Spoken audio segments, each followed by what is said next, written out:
August 17వ తారీఖు నాడు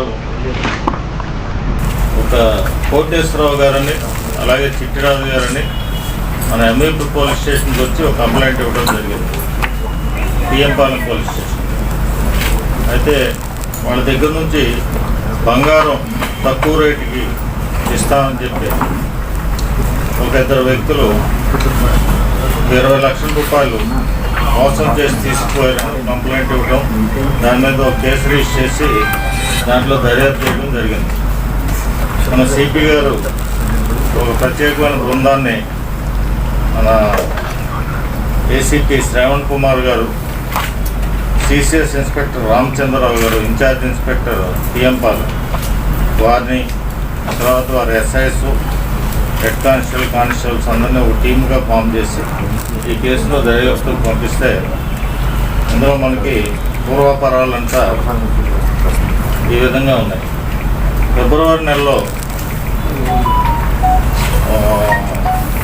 ఈ కోటేశ్వరరావు గారు బావగారు చిట్టిరాజు గారని ఆయన ఒక అతన్ని కలవడం జరిగింది.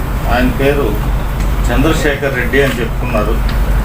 ఆ చంద్రశేఖర్ రెడ్డి గారు ఈయన బిజినెస్ రియల్ ఎస్టేట్ బిజినెస్ చేస్తున్నాం అని చెప్పి మాట్లాడుకుంటూ ఆ మాటల్లో మీకు గోల్డ్ ఇంట్రెస్ట్ ఉంటే నేను తక్కువ రేటుకి ఇప్పిస్తాను, మీరు కొనుక్కోండి అని చెప్పారు. అయితే ఆయన మాటలు అయిపోయిన తర్వాత వాళ్ళ బావగారు అయిన కోటేశ్వరరావు గారితో మాట్లాడితే అప్పుడు ఆయన నాకు అవసరం లేదు అని చెప్పి ఈయనకి చెప్పేసారు, నాకు అవసరం లేదని చెప్పి. అయితే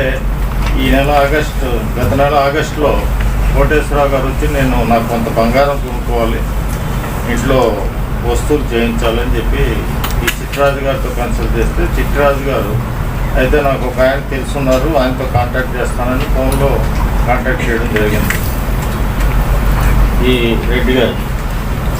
అయితే ఆయన ఏం చెప్పారంటే అయితే మనం మాట్లాడదాము, మీరు ఈ ఆదర్శ్ నగర్ దగ్గరికి రండి, అంటే ఓల్డ్ డైరీ ఫామ్ దగ్గరికి రండి అంటే ఈయన చిట్టిరాజు గారు వెళ్ళడం జరిగింది.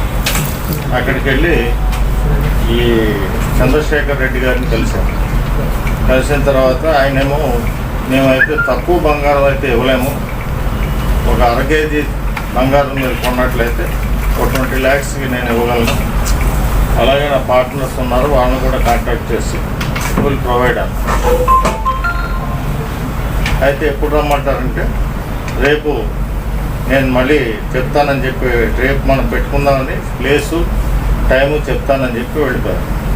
ఆ తర్వాత నెక్స్ట్ ఆగస్టు 15ని రమ్మని చెప్పి నా నైట్ ఫోన్ చేస్తే వీళ్ళు ఆ మధ్యాహ్నం పూట గోపాలపట్నం దగ్గర వైభవ్ జ్యువెలర్స్ దగ్గర కలుద్దామని చెప్పుకున్నారు. అక్కడికి వెళ్ళి వీళ్ళు కలిశారు.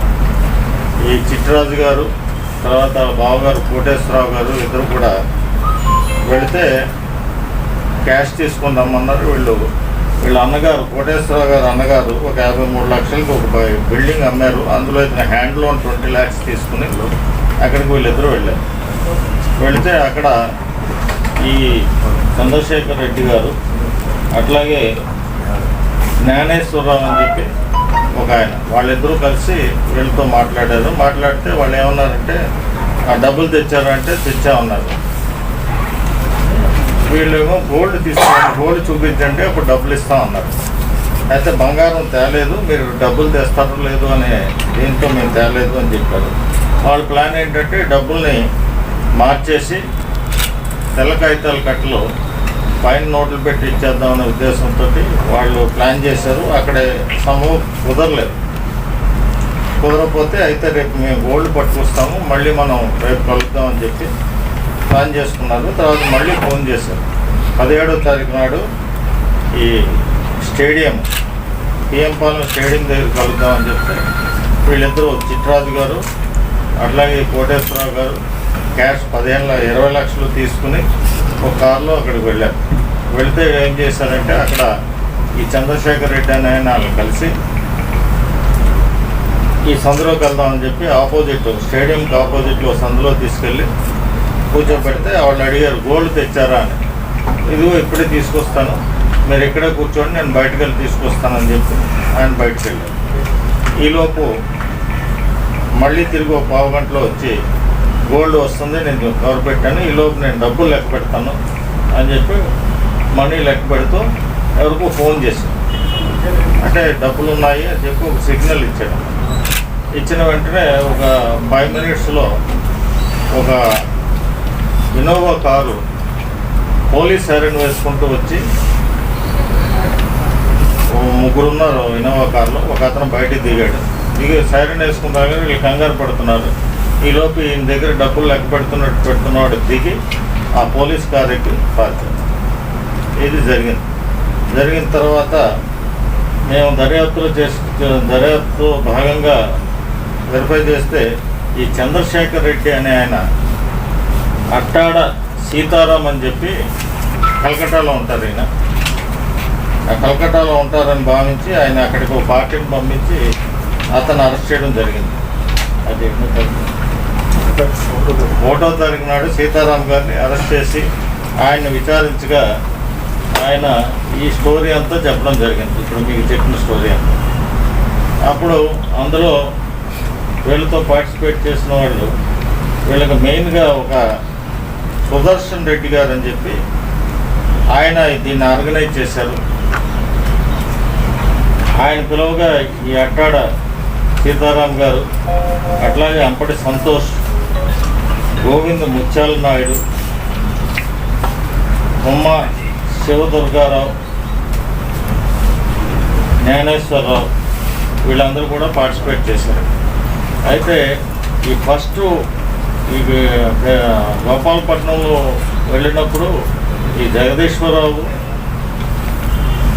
ఈ అంబటి అట్టాడు సీతారాం అంటే చంద్రశేఖర్ వీళ్ళిద్దరు కలిసి వెళ్ళారు గోపాలపట్నం. ఇక్కడికి వచ్చేసరికి సంతోష్ అని చెప్పి అతన్ని ఇంట్రడ్యూస్ చేశారు.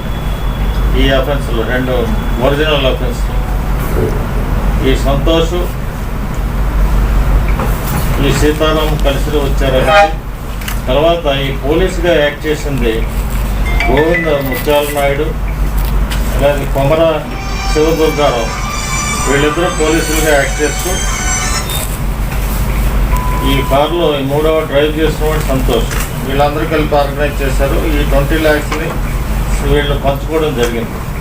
అయితే మనకి 6 దొరికారు. ఇంకో 7వవాడు ఎవరైతే సుదర్శన్ రెడ్డి అన్నామో ఆయన ఇంకా దొరకలేదు. ఆయన దొరికిన తర్వాత కొంత రికవర్ చేయవలసి ఉంటుంది. ప్రస్తుతానికి 12,50,000 రికవరీ జరిగింది. ఇంకా 7.5 lakhs రికవర్ చేయవలసి ఉంటుంది.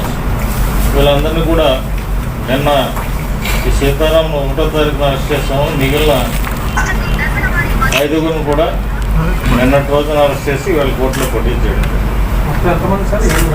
మొత్తం 7గురు. ఈ సీతారాం తప్ప మిగిలిన వాళ్ళందరూ వైజాగ్. మరిన్ని ఇంట్రెస్టింగ్ అప్డేట్స్ కోసం తప్పకుండా మా ఛానల్ని సబ్స్క్రైబ్ చేయండి. Thank you for watching.